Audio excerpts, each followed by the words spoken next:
We talk a lot in our small groups about using the word you in your presentation because after all, we want to put all of our focus on the audience and not on ourselves. And so when you say you, if this was you and your, and you talk about them, there's a downside to that I've seen just lately. And so now we're beginning to use the word we and our, because when you make it about all of us, then you don't sound as preachy. See, I was in Nashville and I was working with a lady and she was talking about rounding. That is where the nurses will go through and will round on patients. They'll spend some time and ask some very specific questions. And the reason is they want to get some feedback to figure out how things are going with that patient.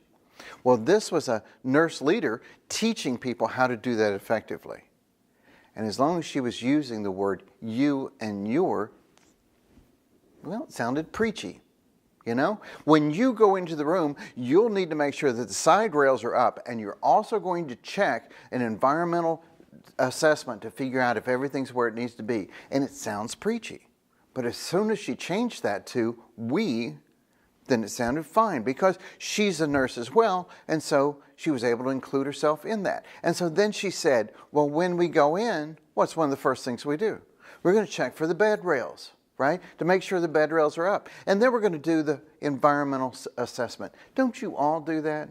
Right? We all do that environmental assessment. So including us as a we sounds less preachy than just saying you. Especially when you're training, if you say, you're going to go in, you're going to do this, and you're going to do that, it sounds too preachy. Change you to we, and all of a sudden, it sounds much better.